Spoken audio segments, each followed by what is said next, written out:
একবার এভাবে পাকা তালের পাটিসাপটা পিঠে বানিয়ে দেখুন। পাটিসাপটা পিঠে তো আমরা অনেকভাবে বানিয়ে খেয়েছি, তবে এই পদ্ধতিতে পাটিসাপটা তৈরি করলে সব থেকে সেরা মনে হবে। এই পিঠে বানানো যেমন সহজ, খেতেও দারুণ লাগে, আর দেখতেও দেখুন কতটা সুন্দর হয়েছে। একদমই নরম তুলতুলে পাটিসাপটা তৈরি হবে, মুখে দিতেই মিশে যাবে। এইভাবে পাটিসাপটা পিঠে তৈরি করলে দেখবেন একটার জায়গায় 10টা খেয়ে নিতে পারবেন, খেতে এতটা ভালো লাগবে। নমস্কার বন্ধুরা, নতুন একটা পর্ব দেখার জন্য আপনাদের সকলকে স্বাগত জানাই। আজকে বানিয়ে দেখাবো পাকা তালের একদম সহজ ভিন্নভাবে নরম তুলতুলে জালি পাটিসাপটা। এই পিঠে বানানো যেমন সহজ, খেতেও দারুণ লাগে। তো চলুন, আশা করছি রেসিপিটি অনেক ভালো লাগবে। তো পিঠের জন্য প্রথমে ব্যাটারটা তৈরি করে নেব। একটা বাটি নিয়েছি, বাটির মধ্যে নিয়ে নেব 1 কাপ সুজি। 1 কাপ সুজির জন্য দিতে হবে 1/2 কাপ ময়দা। অবশ্যই একটু মেপে নিতে হবে, যদি মেজারমেন্ট কাপ না থাকে যে কোনো একটা বাটি মেপে নিয়ে নেবেন, তাহলেই হবে।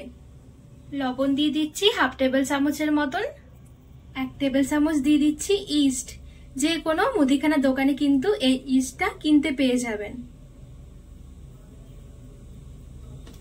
আর দিয়ে দিচ্ছি 1 টেবিল চামচ চিনি। আর দিয়ে দেব 2 কাপ হালকা কুসুম গরম জল। জলটা একদম হালকা কুসুম গরম হবে, খুব বেশি টাটকা নয়।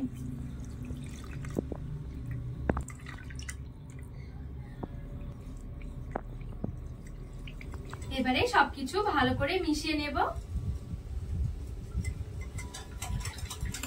তো এখানে হুইস্কের সাহায্যে খুব ভালোভাবে মিশিয়ে নিয়েছি। এবারে এদিকে আমি একটা মিক্সি জার নিয়েছি। মিক্সি জারের মধ্যে রেডি করে রাখা এই ব্যাটারটা ভরে নেব।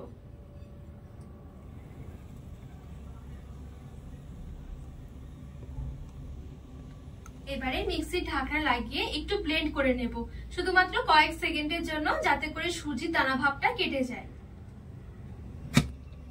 তো এই দেখুন, এখানে খুব সুন্দরভাবে আমি একটু ব্লেন্ড করে নিয়েছি, একদম কিছুক্ষণের জন্য। আর ব্লেন্ড করার পর দেখবেন একটু আঠালো আর একটু ঘন হয়ে যাবে।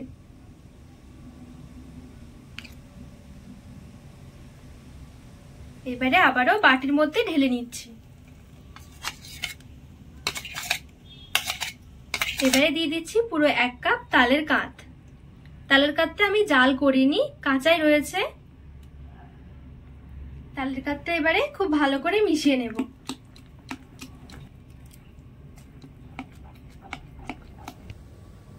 এখানে খুব সুন্দরভাবে তালের কাঁধটা দিয়ে আমি মিশিয়ে নিয়েছি। তালের কাঁধটা দিয়ে মেশানোর পর দেখবেন ব্যাটার একদম ঠিকঠাক থাকবে, এর থেকে বেশি আর পাতলা করা যাবে না বা ঘনও নয়।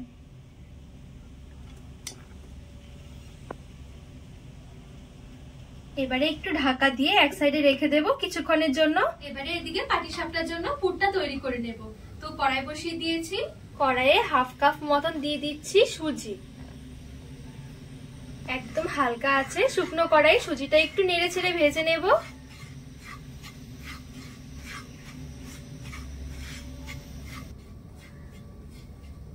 সুজিটা হালকা করে নেড়ে ছেড়ে একটু ভেজে নিয়েছি।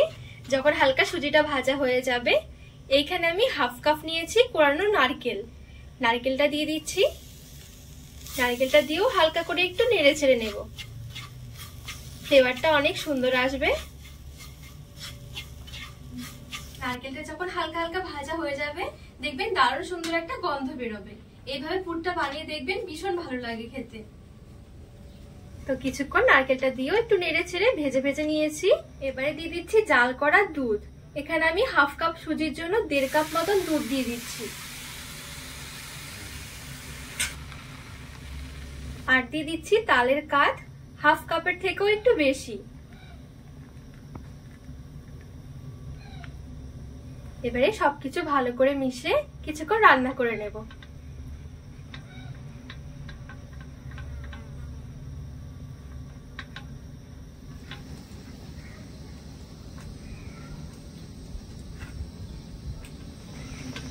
তাই দেখুন, এখানে খুব সুন্দরভাবে একটু থকথকে করে রান্না করে নিয়েছি।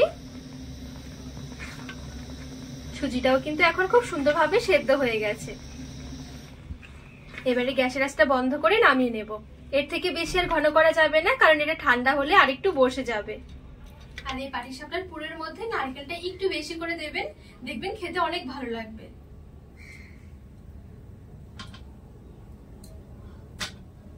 আর এদিকে যে আমি পাটিসাপটার জন্য যে ব্যাটারটা তৈরি করে রেখেছিলাম কিছুক্ষণ মতো রেস্ট হয়ে গেছে। যতক্ষণ পুরটা তৈরি করতে টাইম লেগেছে ততক্ষণই আমি রেস্টে রেখেছি। আর এই পর্যায়ে দেখবেন একটু ফুলে ফুলে আসবে, এই দেখুন।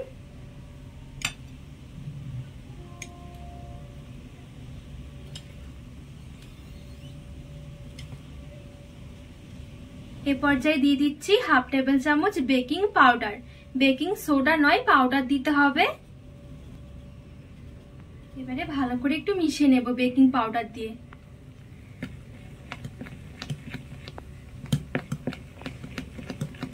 আর এই পর্যায়ে অবশ্যই বেকিং পাউডারটা দিয়ে ভালো করে মিশিয়ে নিতে হবে। এখানে খুব ভালোভাবে বেকিং পাউডার দিয়ে আমি মিশিয়ে নিয়েছি। এখন কিন্তু পাটিসাপটার জন্য ব্যাটারটা খুব সুন্দরভাবে রেডি হয়ে গেছে।